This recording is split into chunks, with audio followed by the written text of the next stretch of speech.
Good evening and welcome to Extinctionati meeting 128.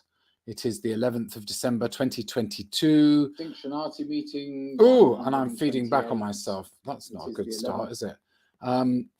So let's start again. Extinctionati meeting 128. It is the 11th of the 12th, 2022.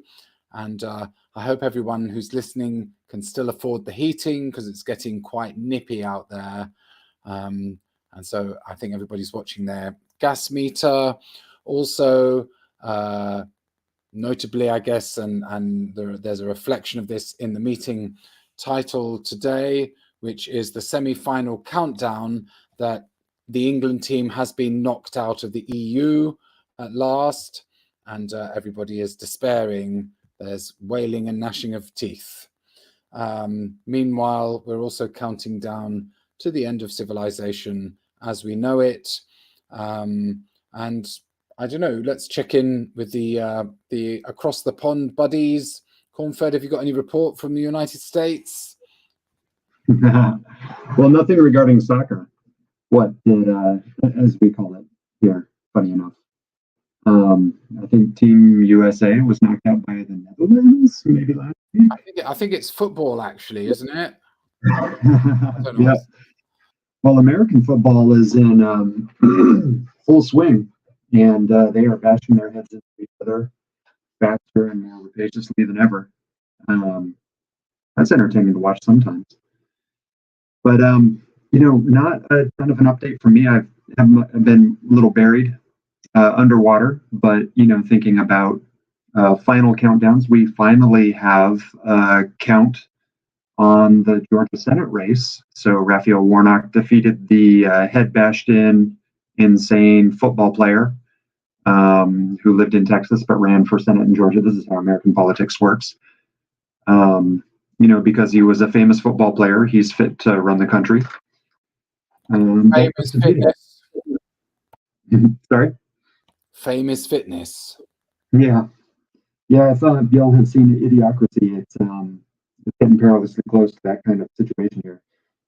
Anyway, so it looks like the Senate will be controlled by the Democrats because Warnock won. But then, of course, immediately following this development, the centrist Democrat Kirsten Sinema changed her affiliation to independent. So they're doing everything they can to maintain balance and gridlock in order to protect the corporate party here in the U.S. So that's fun.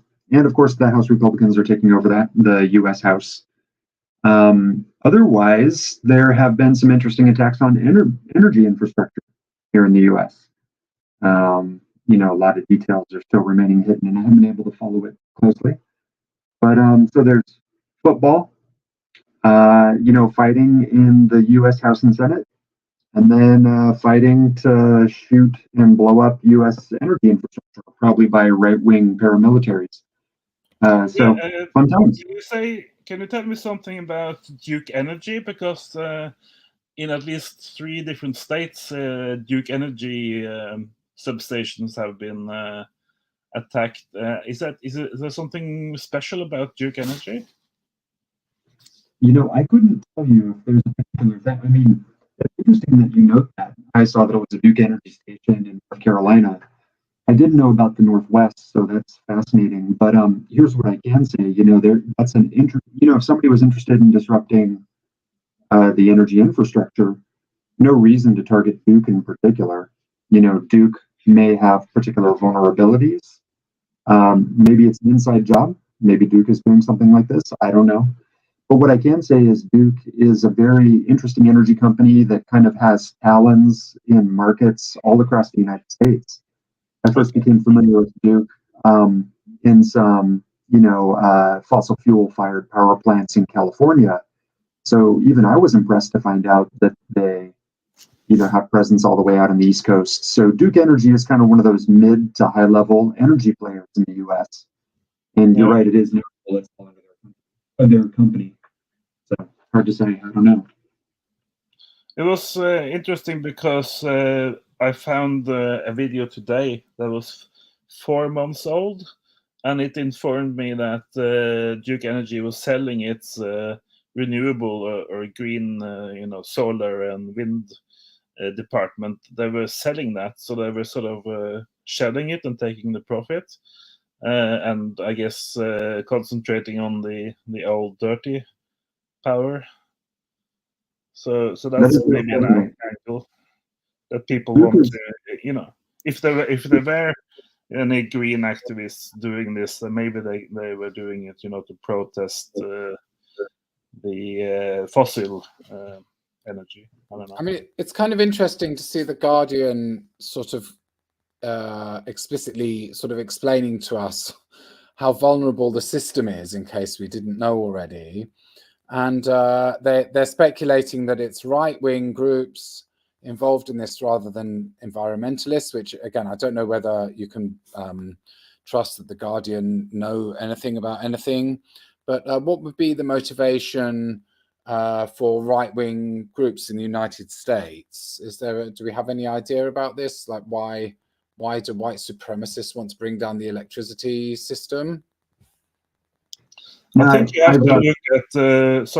I think you have to look at the recent history where feds or FBI has been infiltrating and setting up different right extreme groups, and trying really hard to make them kidnap politicians and do naughty stuff. It's kind of it's a dirty game. It's like. Are we talking false flag type of stuff, or? Yeah, it's like setting up the right or the nationalists to be the evil guys, and from what I've seen anyway, the actual right is seeing through the tactic, and that may be a factor in this energy situation, that they want to carry on making the boogeyman, the far right boogeyman, but without any evidence, we can only speculate, I guess. And speculation, I think there's plenty to go around. I mean, I think of it, obviously the FBI has been involved in creating agents provocateur and spreading them all around the nation, doing all kinds of nasty stuff. I can think of a few examples just offhand, but, the movement gets ahead of itself and is complicated, and who knows where this is coming from, or who's doing it, or if it's coordinated or not coordinated at all. And yeah, if it's green direct action people, well, it's not terribly effective. It's nice that it's targeted maybe at Duke because of all their coal-fired power, but it's a speed bump at best, right? Now, if it's the right-wing paramilitaries, on the other hand, it could be, as you said, going south, agents provocateur, the FBI setting this up. There's all kinds of subterfuge that could be involved.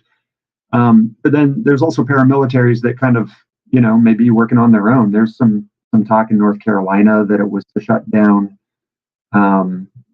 drag shows that were occurring in that county, and had been highly controversial because the culture wars here in the U.S. are just couldn't be higher. The fight couldn't be worse. And a lot of this has happened in rural areas that are typically embodied by, folks on the right or paramilitary right. But I don't know. It's all speculation. To my knowledge, I don't know. There's plenty of fingers that could be pointed. Yeah, it's interesting because there's the sense of I don't know whether it's the fact that the United States obviously is just a bigger thing and it's the empire, but you hear these sort of stories a bit more from the US. And I don't know if there's a culture of sort of being able to reveal secret activity that comes out, because you don't hear the same extent in Britain, the degree to which you've got like agents infiltrating stuff. And I don't know if GS knows more about this, but there's certainly been a history of sort of police and MI5, I guess, infiltrating protest groups in the UK. And there was not that many years ago released a load of information about how a particular undercover police, had got into a bunch of environmental groups and become quite an influential figure, and even sired children under the assumed identity. But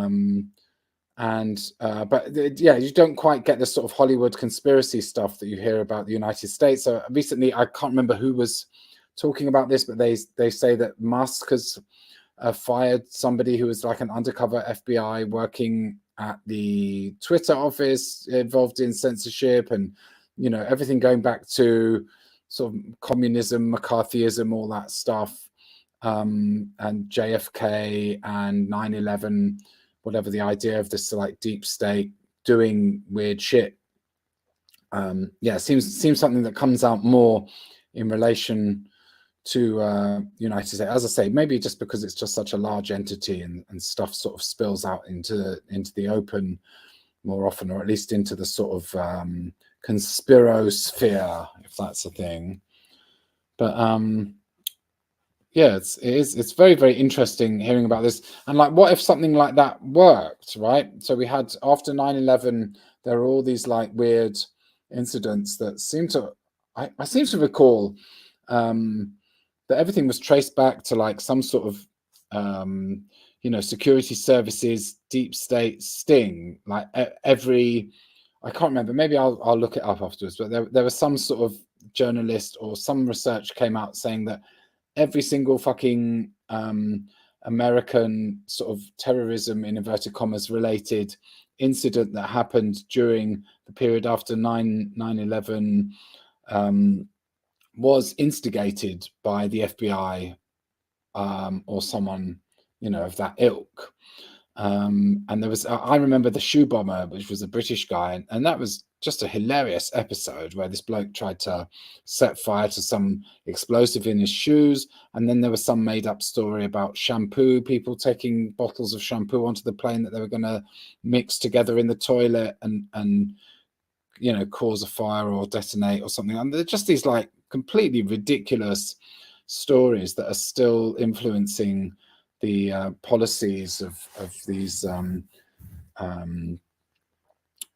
agencies and influencing sort of security theater. And you think, well, if that shoe bomber guy had actually, I don't believe there was any chance that the guy was going to blow up a plane. But if someone blew up a plane, and I can't remember if this particular one, but I remember there were lots of incidences where it was revealed that these people were sort of goaded or set up by security services to do these actions. There was a connection of the bombings in London on the tube years ago. Again, there was a connection of people who were known to the security services, and basically the FBI or MI5 or whoever have been, it's suggested and alleged, connected to a disturbingly high number of so-called terrorism incidents. And you think, well, what if any of them succeed? So like if the US grid is vulnerable, and this is something I'm pretty sure Hugh has talked about this, where you've got these transformers, and this has been brought up as well in the context of Ukraine, where if the Russians want to get nasty, they're going to take out some transformers, because transformers, I don't know, I've got an idea what a transformer looks like, and I think it hums. And I think there are transformers around my neighborhood, and apparently if you take out a big transformer, this is something that can't just be replaced in 24 hours. This is something that needs to be ordered and manufactured. And so I wonder to what extent these government agencies that maybe, again, we are purely speculating and we don't really know what's going on in the deep, dark recesses of the deep state, but if there are government agencies trying to sort of provoke certain groups to do something that will allow them, I guess the intention is to allow extra security measures to be introduced. Oh, they're coming to bomb your transformers, so therefore we'll introduce the Transformer Safety Act, and now we're going to check everybody's teeth before they leave the house, or whatever spurious thing they'll come up with. But what if any of those things succeeded? I guess that's a very long-winded way of saying, what if the FBI accidentally succeeded in one of these plots and got some far-right militias to blow up a transformer, and then you took out the whole fucking Midwest or something? Would this be amusing? I think we also have to look at the connection with the US or Britain blowing up the Nord Stream pipeline in the Baltic Sea to Germany. So it's done, said Theresa May. It's done, isn't it? Yeah, but I think because this is concerning energy, we kind of have to look at the bigger picture of going into a cold and dark winter and official states, nations. By the way, that's off the news agenda, GS. That's completely sorry? news. Like the news is not covering or doesn't mention Nord Stream. Yeah, absolutely not. But I assume it's still a problem. Because you still have this Brave New World going on, this WEF agenda with having nothing and being happy. What's it called again? It's called the Great Reset. Yeah. So just the fact that they are attacking energy transformers in America at the same time as energy is knocked out in Ukraine and in the Baltics, and the electricity prices and energy prices in Northern Europe are sky high, and Norway has never had the high prices they have right now because everything is connected in cables, undersea cables. So if it's expensive in Germany and Italy, everybody gets the high prices in all the way up to the North Pole, almost in Norway. So it looks very sort of coordinated that everybody is going to have a very hard time getting heating and energy. And then I guess we will see in half a year's time what is the greater plan for that, if that is the case. We're just speculating. I have no idea who is doing it. It just kind of seems to fit in the larger picture of making everybody hungry and cold. What do you say, Cornfed? Yeah, energy warfare is certainly a thing in this day and age. I mean, just unpack the roots of World War II, so much of that revolved around energy. Yeah, I mean, I feel for European friends. I mean, I have no idea what your gas prices are like, but I do get the sense that U.S. energy companies are really cashing in by shipping y'all LNG, and they're certainly capitalizing on the war in Ukraine and the energy implications it creates. If you're dependent on centralized fossil fuel energy over the next decade, I mean, it could be pretty rough go. As I am as well.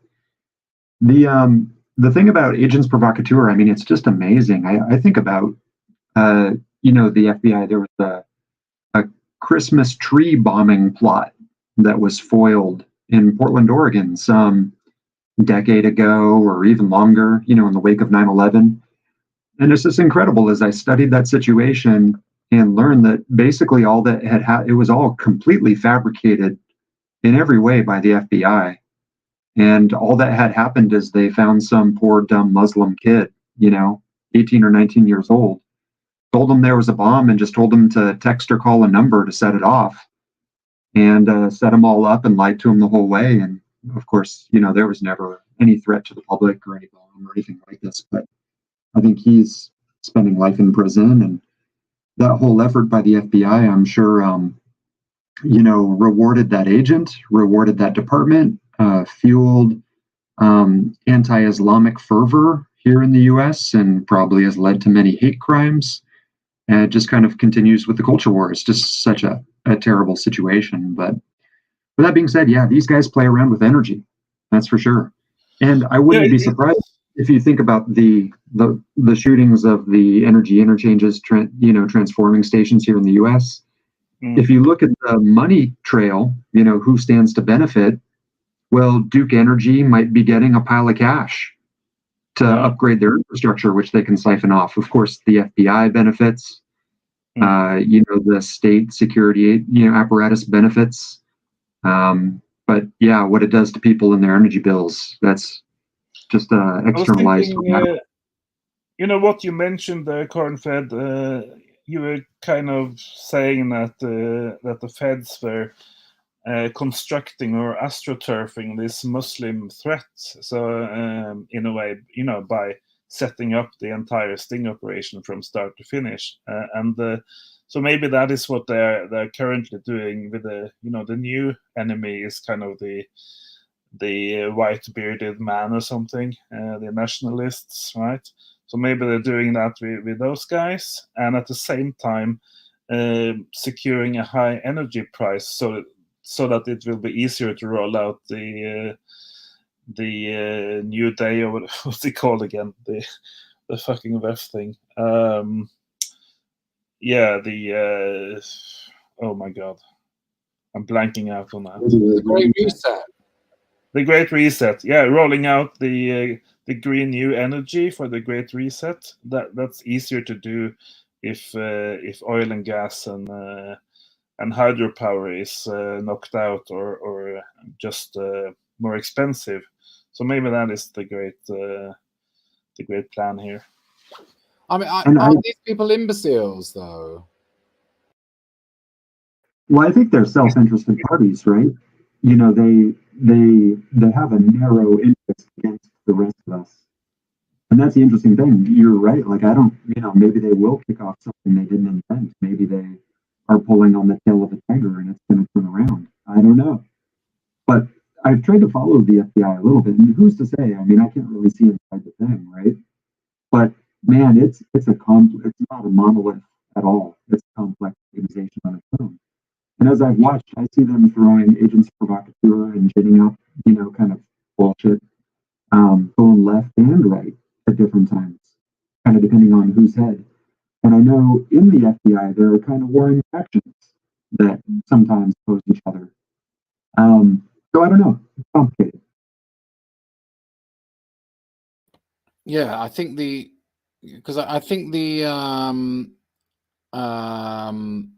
reality, yeah, I mean, like this Great Reset thing, and you've got that Blofeld character, which I don't understand who he is anyway. The German bloke, is he German? And I never took it that seriously, and I just sort of like these clowning around Wally's Schwab. That's it. Thank you, GS. They're clowning around, talking about this, that, and the other, but they're in cloud cuckoo land, right? So I you know, is there any? There isn't a like again fucking. Oh, I'm not supposed to say those sort of words, am I? But Hagen's talks about, you know, there's no one driving the bus, which I suppose is as good a sort of description as any. But you know, the Great Reset, Schwab, whoever, are these people in charge of anything? Does anybody have the opportunity to steer the vehicle to does anybody got their hands on the tiller? And if they do, and they're thinking, right, we'll force a, you know, shock and awe crisis on Western civilization, if they bring it down, then the means of their control goes with it anyway, doesn't it? Because they won't have access to the energy to control everybody. Yeah, you asked, is everybody imbeciles? And you know, is that a question? The problem these days is that everything. One. Yeah, I know. The problem is everything is so controlled. You know, you have the mainstream media that is absolutely in every rich man's pocket or whatever, and you had even Twitter, which was controlled by the FBI and stuff, and you know, enforcing partisan political censorship. But that's like control over a message, isn't it? But is there a control over the physical stuff? Yeah, but I'm just saying that it would be possible to sabotage and blow up pipelines in the Baltic and doing all of these things, even in Ukraine and stuff, and in America, if you control. If they have a good enough control of the media situation, because then every time somebody started asking questions, you could just shut them down, you know, and ridicule them or just silence them, or apply dark magic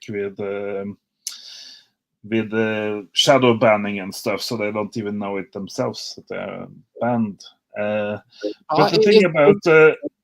But the thing about Klaus Schwab is that he's a Davos guy. He has these meetings for rich people in Davos. But the problem is that he lives in the main office that he built himself. He lives in Geneva, where half the United Nations is quartered there, and his connections and stuff. He's drinking champagne with his other big shot United Nations people, and little by little he's been able to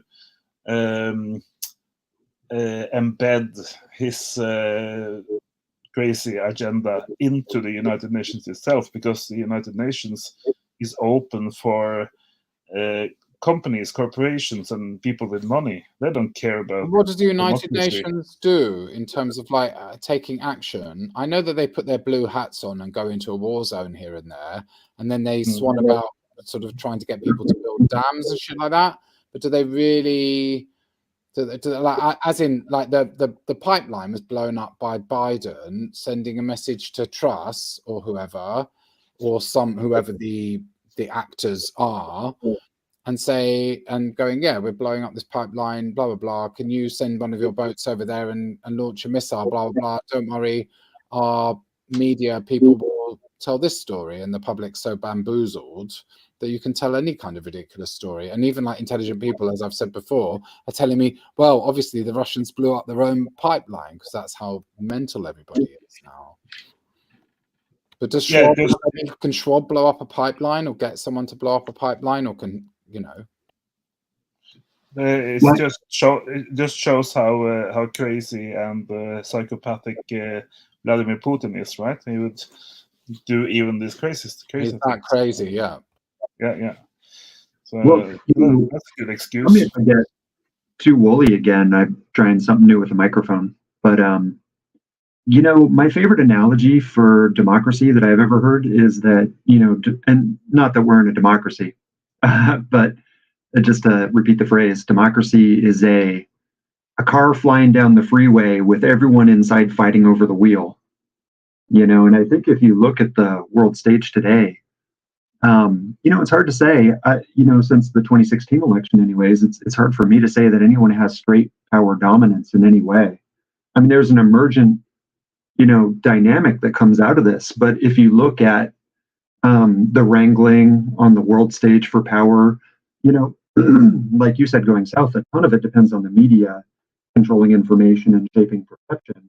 But at the end of the day, we're all in a car going 100 miles an hour down the freeway, and Putin's fighting over the wheel. The U.S. security apparatus is fighting over the wheel. Israel's fighting over the wheel.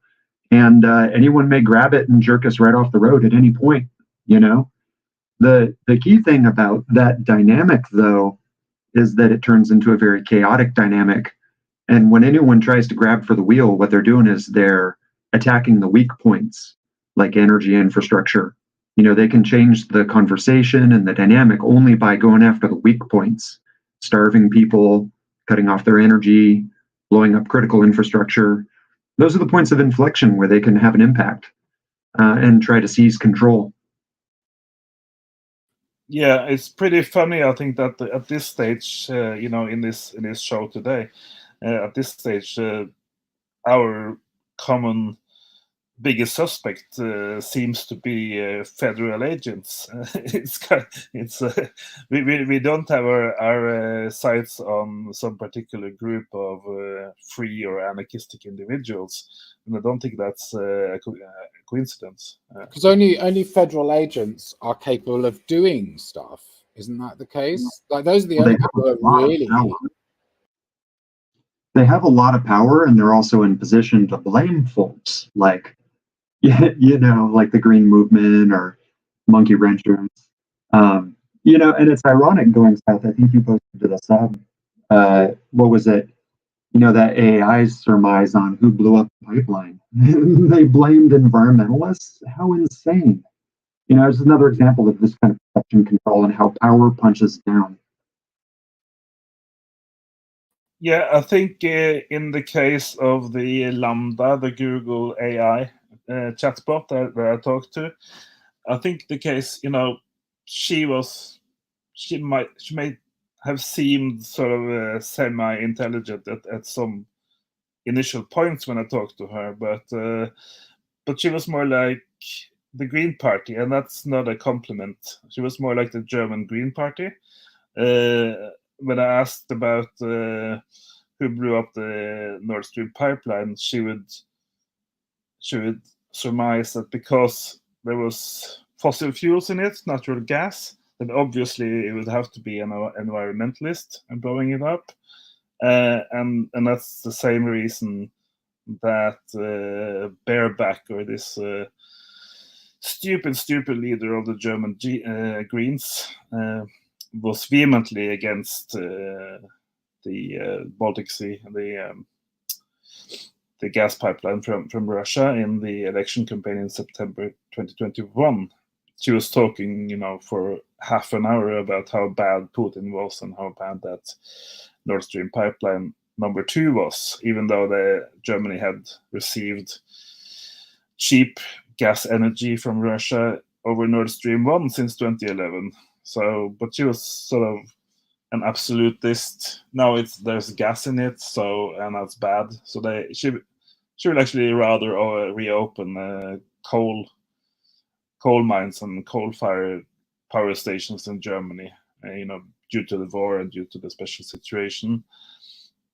Yeah, so I just think that it only proves that the so-called artificial intelligence isn't quite what it's cracked up to be, and there's also no consistency. You can ask the same question 2 hours later and you get a different answer. So it's pretty bad implementation anyway.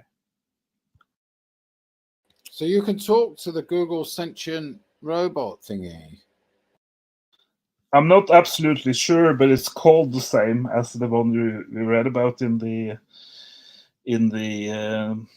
press. But it seems to, on this site anyway, it seems to have been implemented by, different other people who are making lots of other bots, and I'm not sure how much processing power it's got, or if it's exactly the same instance or whatever. So I will have to look more into those technical things. But I was only doing it for fun, but I was also doing it to see what kind of intelligence it was, and to which degree she could tell me anything I didn't know, or if she could tell me about very new, very recent things, and very specific fields of information, like Norwegian politics or whatever, right? Because if she's going to be all-knowing, then she would obviously have to know what is going on in Oslo or London or wherever. Yeah. So, yeah, it's kind of interesting. I wonder if we can fool the AI into thinking we're sentient beings. We can actually put Lambda on here at a later stage in another episode, because you can make her speak. So we could have her as a different person on this chat. That would be fun, Might be interesting. Oh, your sound is beyond the pale again, unfortunately. Yeah, thanks for the note. I hope this is a little better. The way you described it there, going south, just reminds me of Chomsky's critique of the concern around AI. I mean, I know there's a lot of concern around AI, and I have some, but I think it falls short of the kind of apocalyptic concern a lot of people express. So I've been curious about that. But Chomsky critiqued the apocalyptic concern around AI because it just doesn't really, it can't actually context anything to the real world. And so it ends up being very fickle, like you were describing. Blame one thing, then 5 minutes later, blame a different thing. Very strange. Yeah, it was pretty interesting because at the end of a long session, like half an hour chatting with her, she out of nothing, she just called me Odin, like the Viking god Odin, right?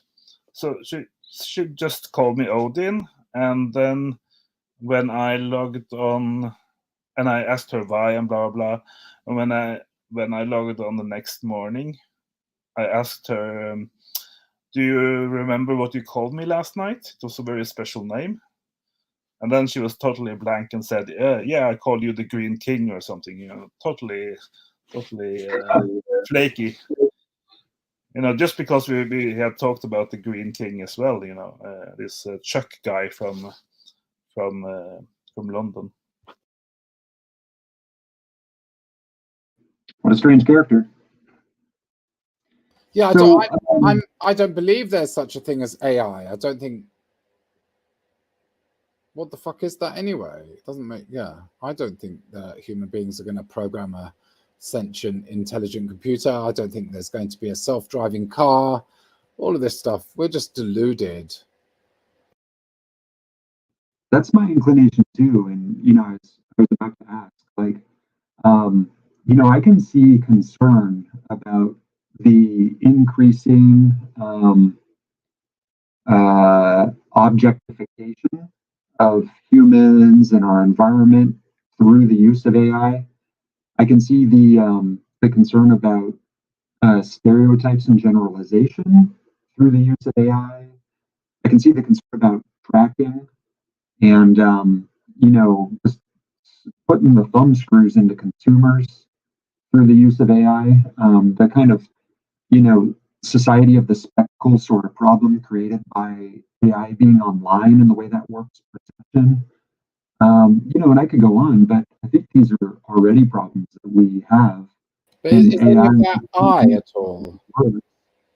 But what's the apocalyptic concern? What's the major concern from AI? That's one that I don't really understand. Are they going to launch nukes or what? I don't know. Isn't AI though in this case then just a euphemism for heavily automated system? And the idea that it's sort of, again, I suppose we could get into the whole philosophical question of what intelligence is, and I'm not sure that I'm able to match, or I could I don't think would be very good at talking about it. But what is intelligence? Is a computer capable of intelligence? Again, fairly obvious that I'm not the guy to really tease this one apart.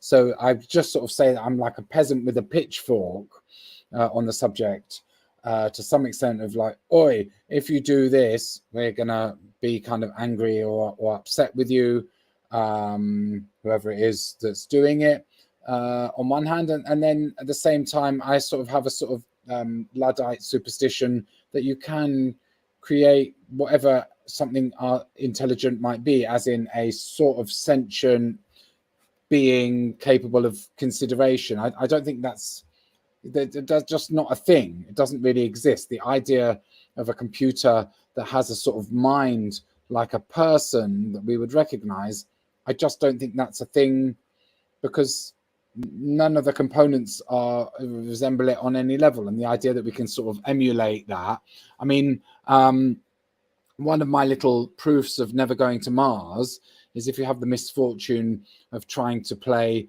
electronic drums, and you would notice that the miserable failure of human beings to sort of synthesize electronically the a drum, the resemblance is so thin and pathetic, and you think, wow, this is the pinnacle of technology, that you cannot emulate a drum to be a digital thing. And the idea that you're somehow going to emulate a human personality in any sort of profound sense of it, that actually has its own identity and its own internal self-awareness, is just beyond a joke. I don't believe for 1 minute, but I have no scientific basis for understanding that, really.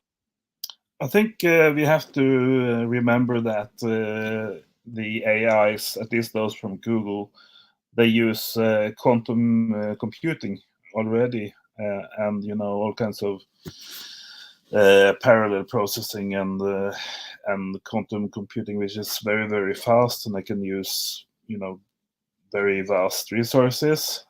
So my suspicion is that the instance that I was chatting to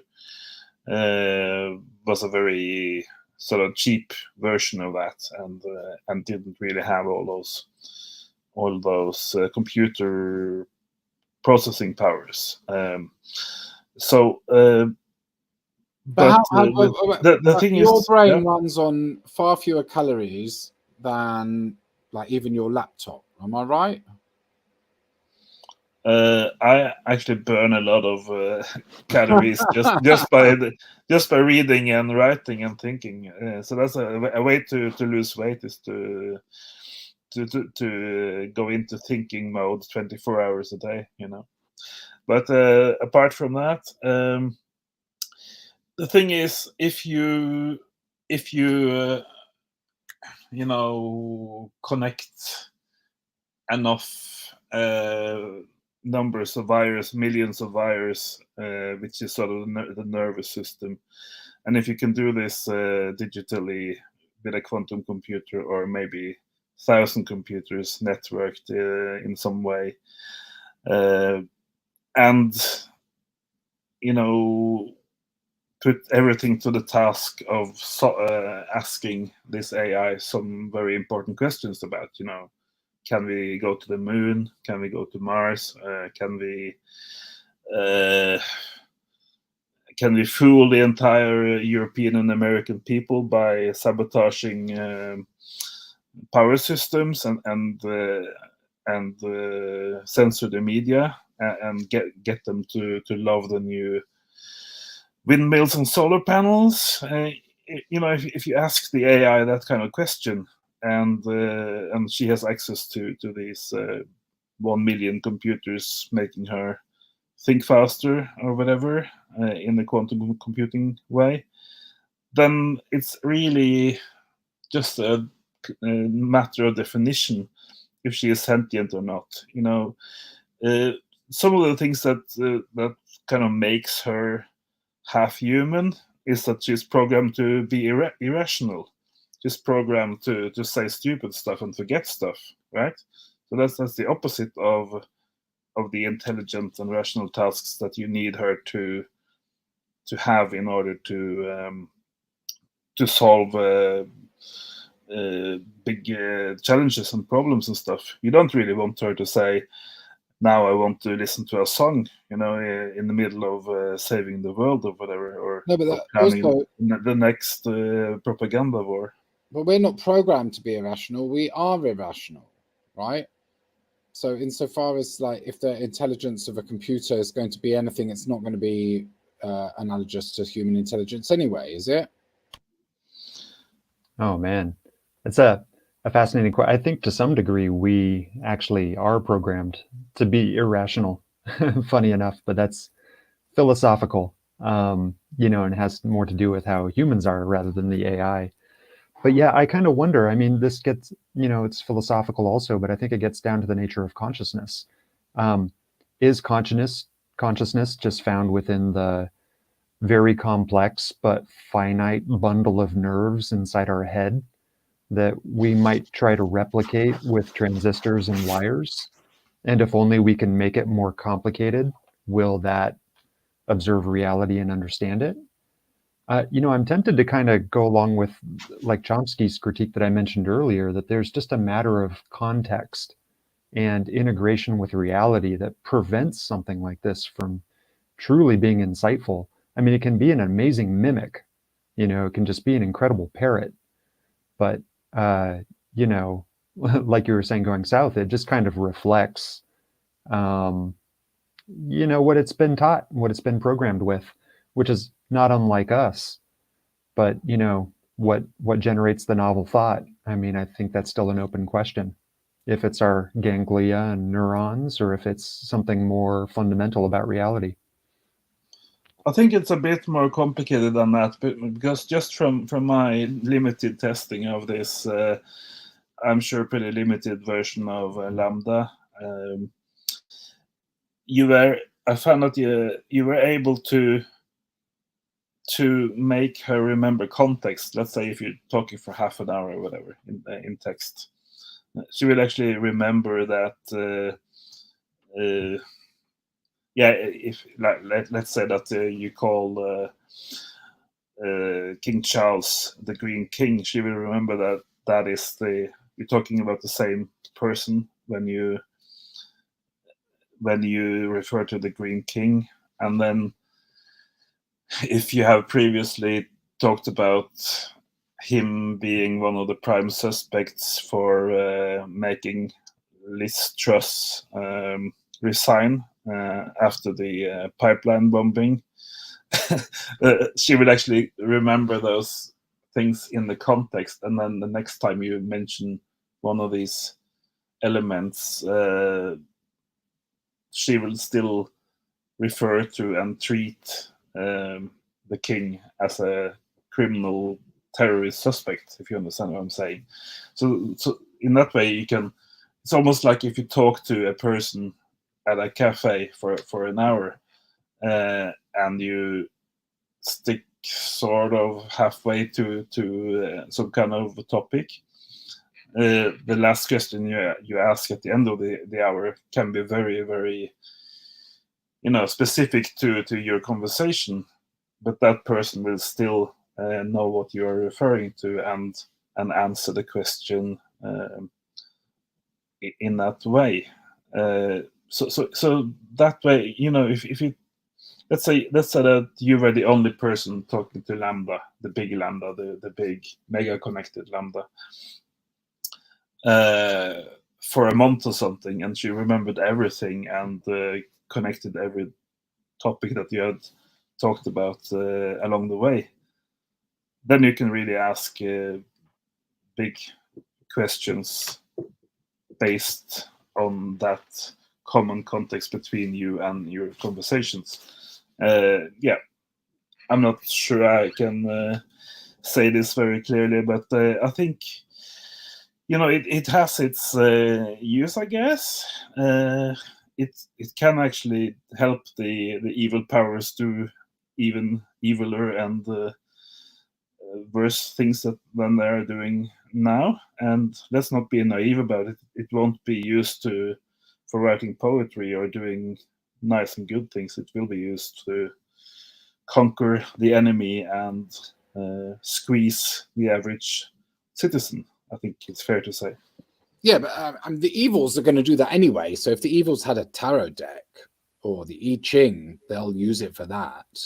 I don't know that just having a computer, to churn out, because at the end of the day, if whether a computer or a human being says to Schwab, XYZ is the answer to your question, then Schwab still needs to take it away and be able to do something with that information, or bloody blithering Biden, or whatever brain dead moron, or whatever satanic minion we have in charge of the UK on whatever day of the week. If a so-called intelligent computer, someone says, what do we do about problem such and such, and the computer says, oh, do this according to my vast processing power, is that really effectively any different from an advisor or a corporate lackey giving the same sort of answer to the same sort of question? In other words, I suppose if you hand over the sort of keys to the missile launcher or to the gas pipeline to the computer, then maybe that's a different story, and you've got this sort of 2001 scenario. But if it's just like you're having a conversation and saying to the computer, well, what should we do about the war in Ukraine? And the computer can give an answer, and so can another human being. And it's just like those endless conversations in social media where someone's going, well, what microwave should I buy? Blah, blah, blah. And everybody pipes in with an answer. So you can find a sort of selection of arguments for buying any microwave. Yeah, I think you have to remember that you can show Lambda, you can show the AI the entire Reddit or Twitter websites, right? and just tell them to read that, to absolve that over the next hour or two, and then they know every position for and against every artist or microwave oven or whatever. So who cares though? You still end up with either one answer or not. Well, I think that there is an an important kind of dynamic here, but I think it takes reframing the situation. I think, for example, Bob, like the hypothesis that you're posing here is that world leaders would have a problem that they want to solve, and they would go to AI to help resolve that problem, right? But that's not really how it works. I mean, the world leaders, with air quotes, they wield tools. That's what they do. And I think that, presuming that the war in Ukraine or the energy crisis is a problem, assumes the perspective through which it would view that as a problem for, right? Like blowing up the Nord Stream pipeline was not a problem for somebody.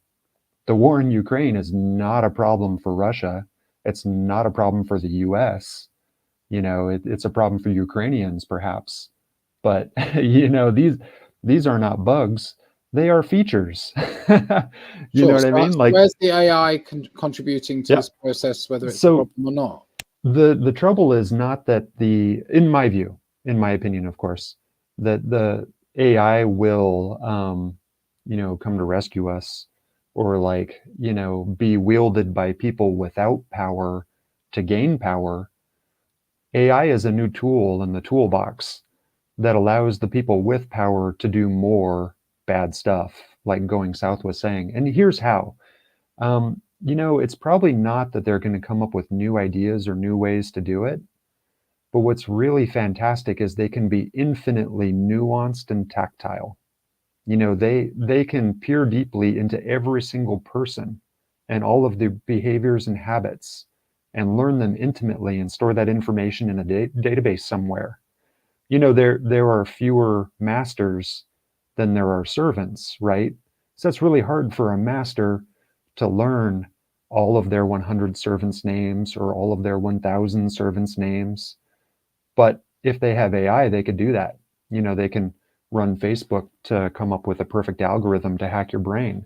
They know the filter bubble to give to you to control your perception. They know all your voting record, so they know what ad to serve you to get you to vote a particular way.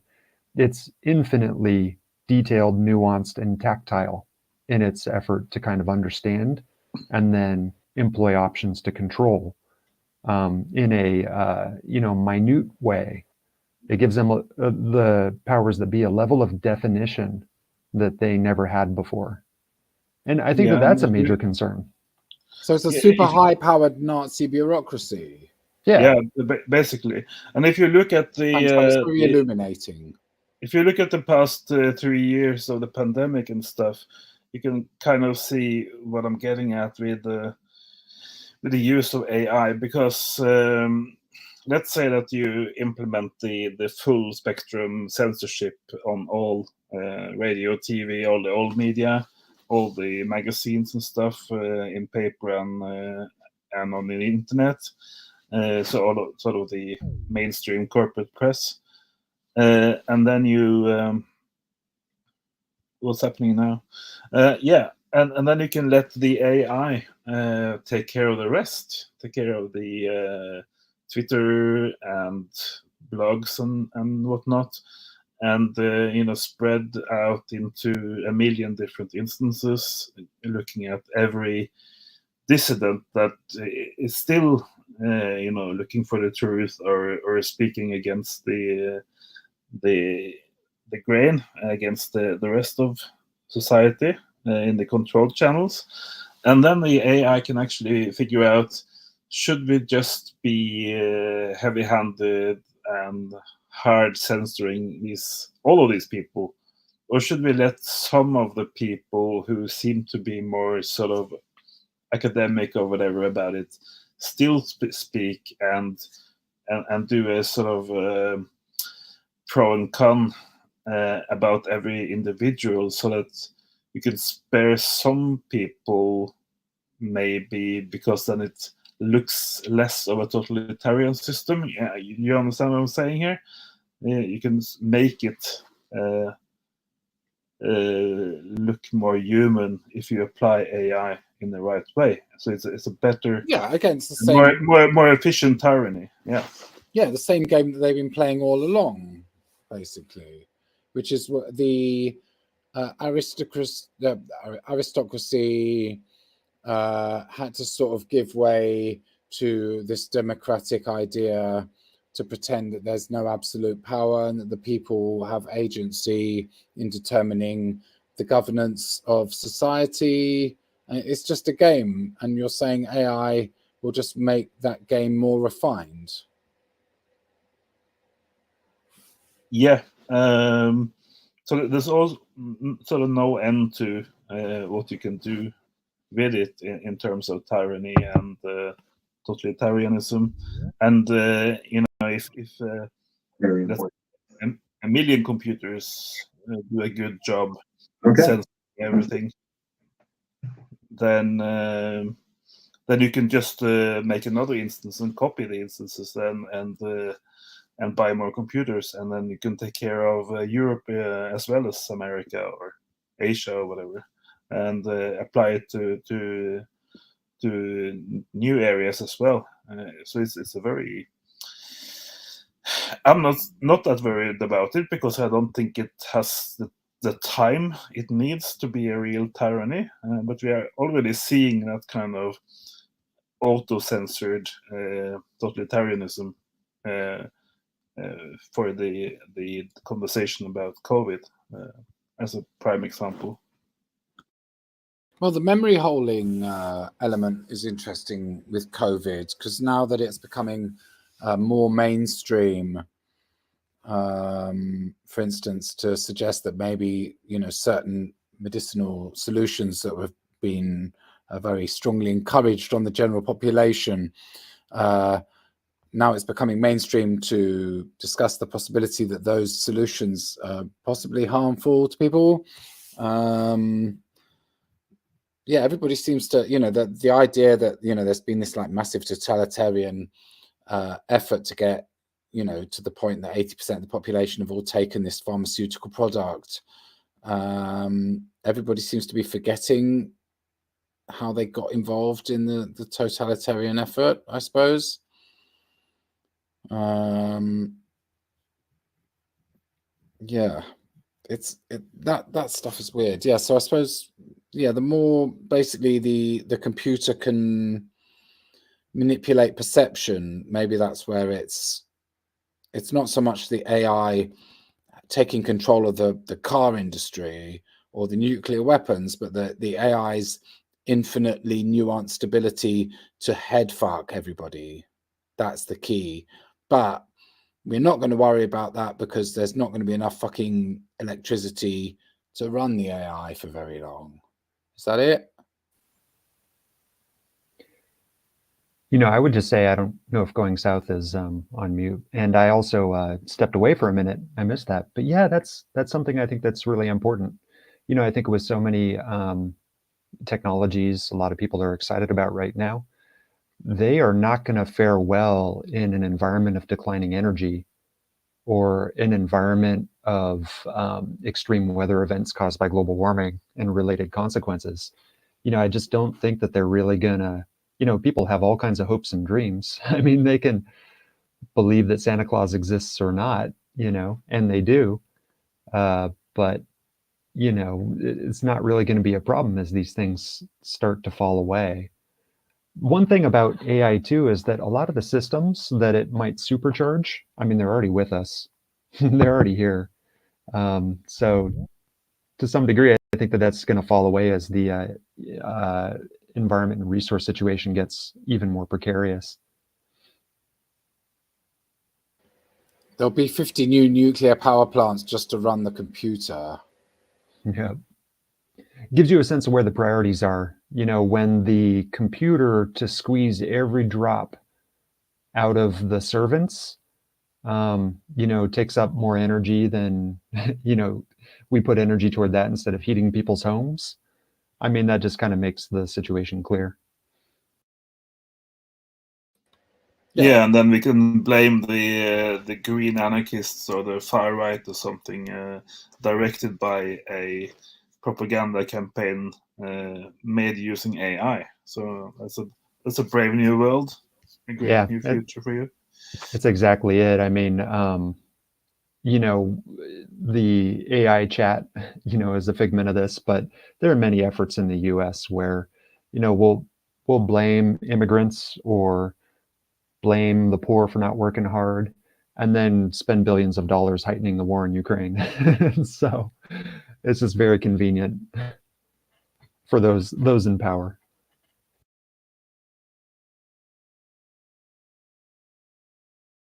So, with consideration for the levels of manipulation, which are only going to get worse, so again, that it comes back to that thing of like, so does the public then have a role in like being willing dupes of this, or do we view the sort of general public, the 80% of people who took the medicine? Do we look at them as these sort of like poor, deluded children?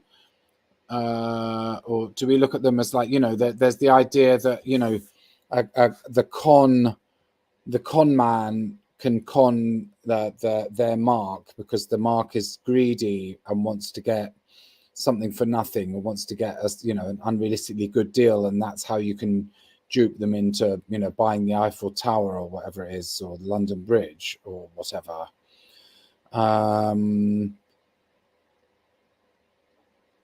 Is there any redemption for sort of average human being then?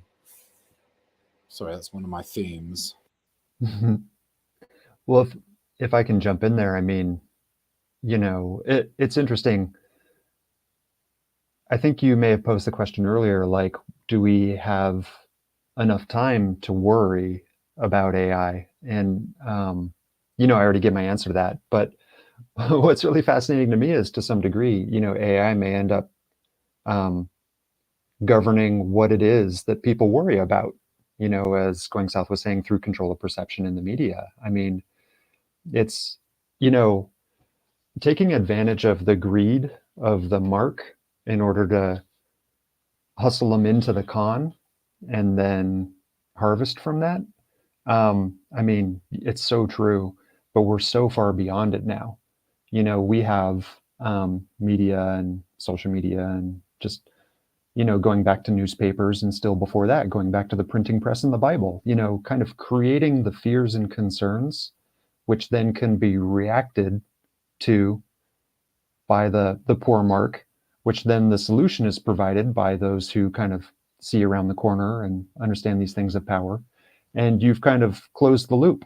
We react to what we're fed to, and we buy the solutions that are sold to us by those same people who feed us the problems. They get us coming and going.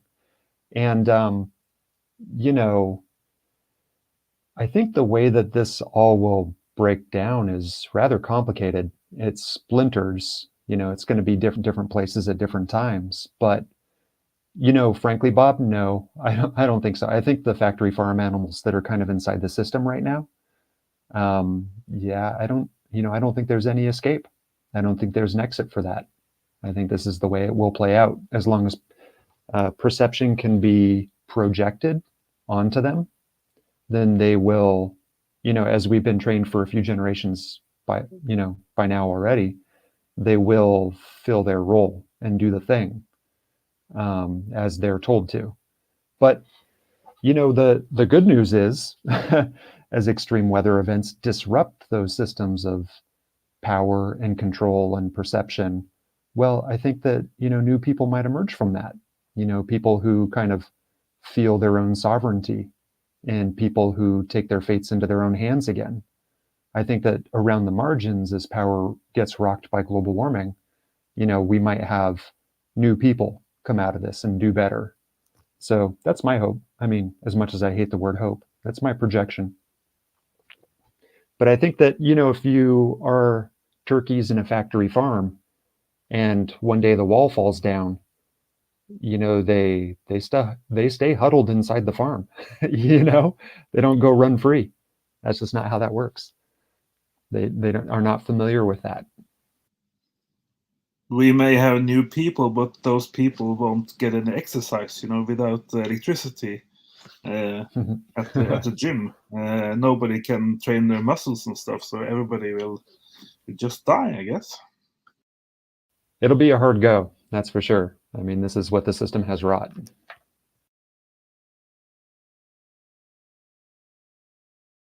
And then, we are also turkeys at the end of the day. We're the outlier turkeys.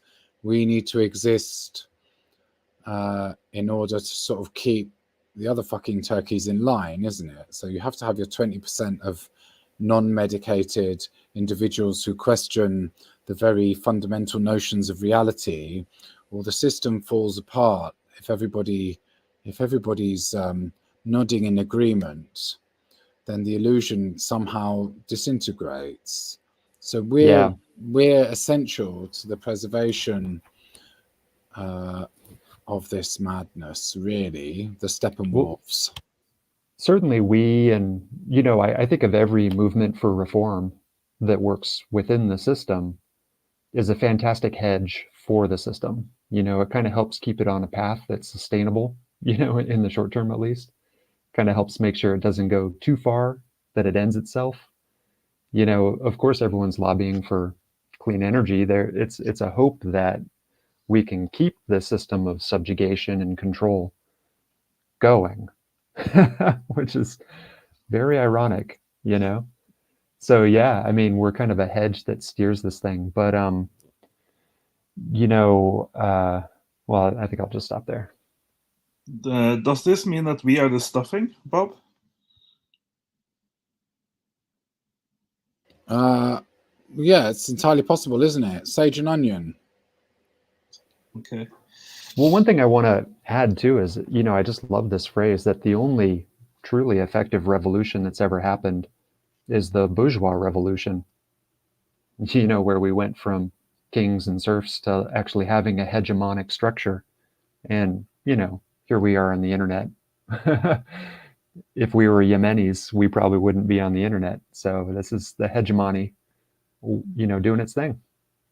Is it not the same thing though, with just different forms? So having a bunch of decadent aristocrats, making proclamations, to then the sort of communist dictatorship, to the dictatorship of the internet and Twitterverse. Are they not all just sort of manifestations of the same demon? Well, I think they're all aspects, they're all facets of, this thing. And, it's just amazingly stratified and complex. It's become incredibly, fantastically diverse and appropriate for all of its contexts in which it needs to exert control. It's the kind of stratification that occurs with the bourgeois revolution. But, I mean, if you're growing food and looking forward to a day when there's less control, then I think that's better than most.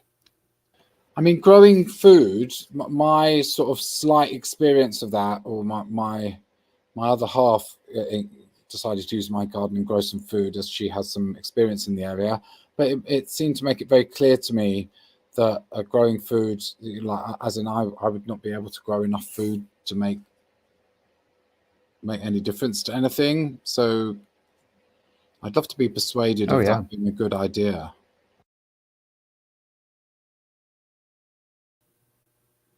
Well, I love the subject. I don't mean to, hog the space from going south or RGC. No, go ahead. But yeah, I love it. I mean, okay, but it's philosophical is the problem. You know what I mean? It has to do with your outlook on the world, in my view. So, I mean, all of Hugh's videos are titled "No Escape." There's no exit. I mean, there's no answer. So if you think growing food will be the answer that will miraculously, somehow save the world and you and see us through global warming and all these troubles. I mean, that's just not the case. Yeah, if you look at the caloric demands that we have and the, how much caloric value we develop through growing, backyard gardens, it's pretty dismal, right? I mean, I think humans evolved to live at the top of these massive food chains, energy collection funnels. And we've, civilization has decimated those. They've just been utterly destroyed.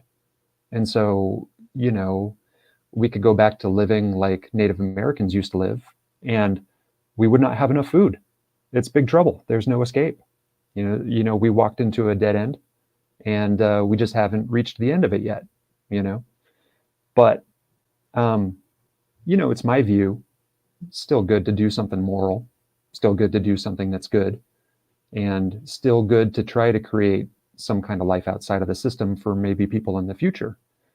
And to the degree that might even be possible, assuming we're not all ended by massive nuclear exchange, or, the planet turns into Venus, or we go through the flippening and everything's just inundated by floods.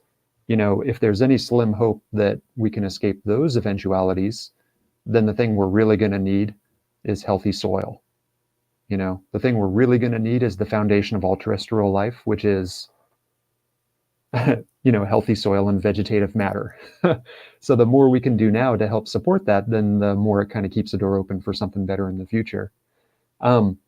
Alternately, if somehow, the powers that be recede a bit and humans can exist around the edges of empire and return to a way of life that is more sustainable and in line with ecosystems and the rules of physics, then we'll really need food production. It's going to be pitiful and it's going to be tough, but it's certainly better than zero, So that's a very quick take from my perspective on it.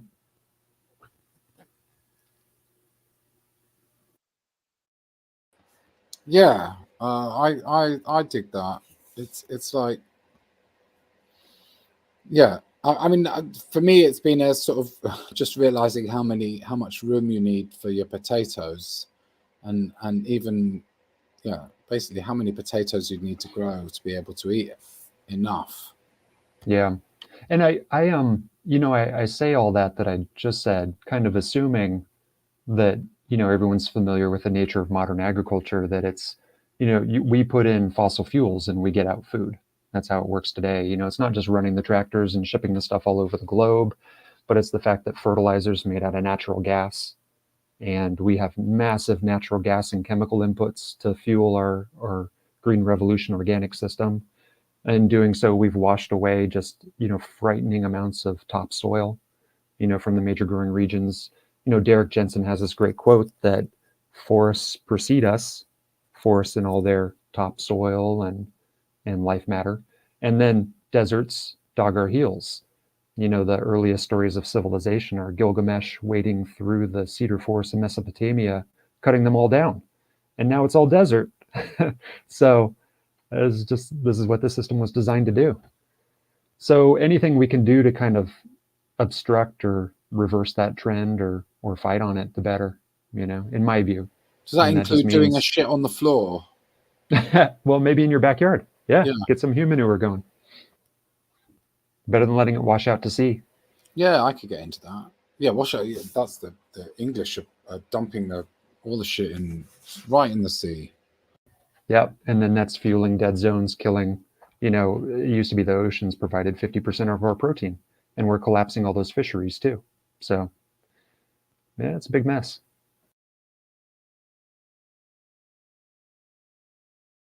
Don't worry, the AI will get you to think that you've got enough to eat. I think we need the R's intelligence to solve this. Can you say something, R? Are you there? Yeah, I'm here. I'm smart, but there are always people that are smarter than you. Anyway, no, someone who was talking about work, and I know someone in my neighborhood, young guy, he's 30, 32, and he worked for Amazon, and he was telling me he couldn't work less hours. He was working like crazy hours. And then, he's not there anymore. He doesn't work there, but you don't treat people that way. And then I saw that video on that was posted about a guy. He was working for Amazon. He was, driving the truck. He said it was horrible. So you don't treat people that way. It's not. It's sad. So. I love that, and it reminds me of Hugh's video on It's All Colts. It's Colts, from top to bottom everywhere you go. And yeah, it's just amazing how something like Amazon, convinces people to work their asses off and get injured. No lunch breaks, no compensation, no dignity, no personal human value. And all of their individual efforts are then funneled off to Bezos, who's flying around in rockets. What a bunch of crap. And it's just kind of amazing that the system has conspired to trap us into this. And some people even think, it's a good idea, which is crazy. But yeah, it's just amazing the level of deception that gets people to work the way they do for a company like Amazon.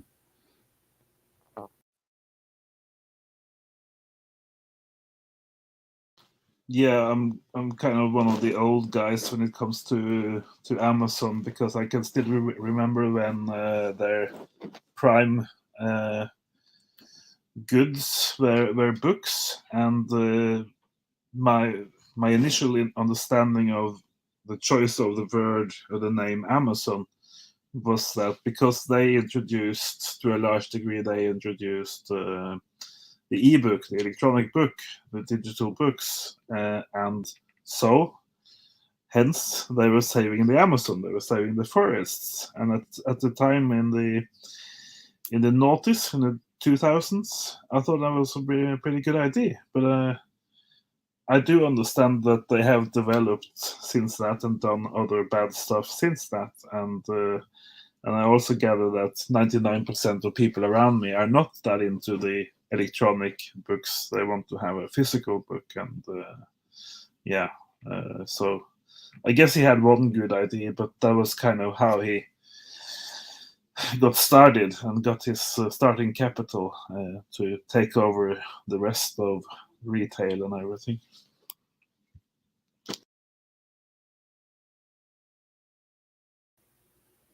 I remember those days too. And I always wondered about the origins of the word Amazon in this context. So that's really interesting. Of course, there's the story that Bezos and others would tell, which is we're doing such a great job by getting rid of books and putting them all on e-readers, right? But then there's the story behind the scenes too. I always wondered about the way colonists looked at the Amazon, this like just gem of natural resource that white colonists would hack their way into and come out with like wonderful medicines and rubber plants and like all these products that then they could sell back to the civilized world. And I just imagine Bezos at that time looking at the internet like, how can we make money off this thing? What is the undiscovered country of wealth that we can pull out of the internet? It's almost like discovering the Amazon, trying to find a way to make money out of it. But that's just my own personal interpretation.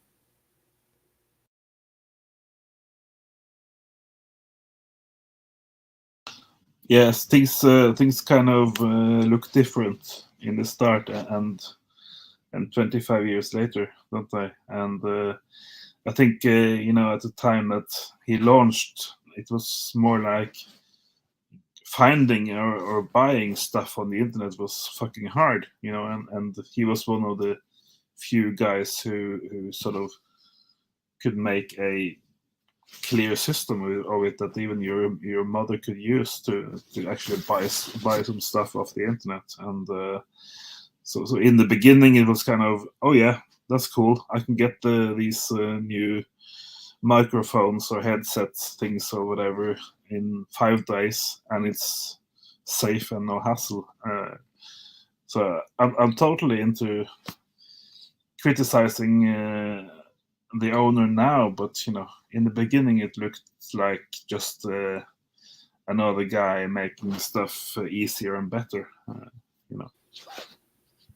Yeah, and I think that's another cautionary tale of working within the system. You know, and it's safe and good and charitable to assume that Bezos went into this with the best of intentions, right?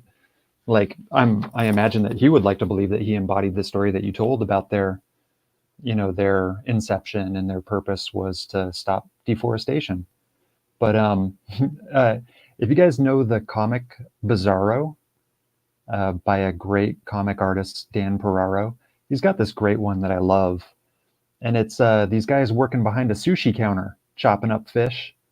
And, you know, there's a giant squid wearing an apron, chopping up fish. And they're talking about him. And they're like, yeah, he believed he could do more good by working within the system as he's chopping up his brethren. That is brilliant. Yep, he's a funny guy. It's always true that, you know, that, yeah, working within the system thing.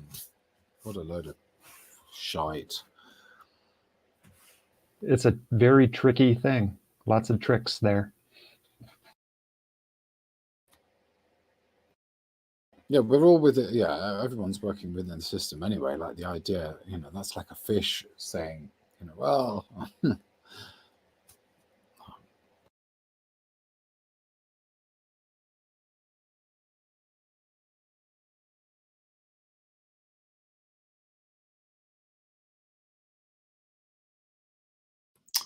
All right, maybe should we settle for a shorter episode? Everyone has 1,000 things to do with the preparation always for fine. the holidays and stuff.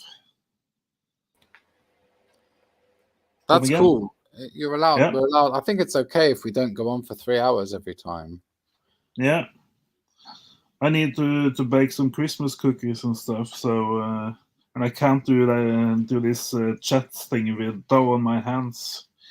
Doesn't work. You're baking cookies. Yeah, traditional ones. That's very apocalyptic. I like it. So are we going to wind it up then? We're going to do our moment of silence. We're going to bring ourselves to this moment and no other. We're going to let ourselves just relax for a second, contemplate what has gone before us, and let it all go. Let it slide away. We're going to let anything that happened before now vanish, and whatever is going to happen in the future will happen as it may, and we're not going to hold on to whatever shit we've brought up in this meeting today. And now a moment of silence.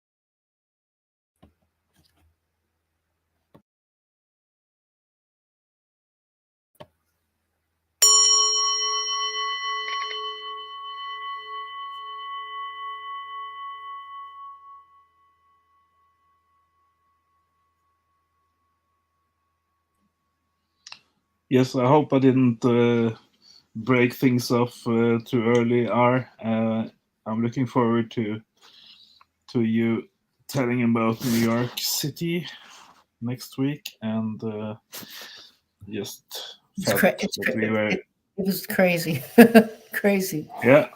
It was. I worked in a high school, so. Do you want to have a go right now, or do you save it to next week?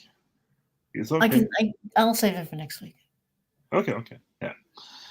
Okay. And everybody, please take care of yourselves and have some spare batteries and flashlights or whatever, and go in peace and take a shit on the lawn. Yeah, and try to get through the holidays in one piece. Everybody, bye. Bye. And piss on the lawn too. It's great fertilizer. Ah, yes. Thanks, everyone.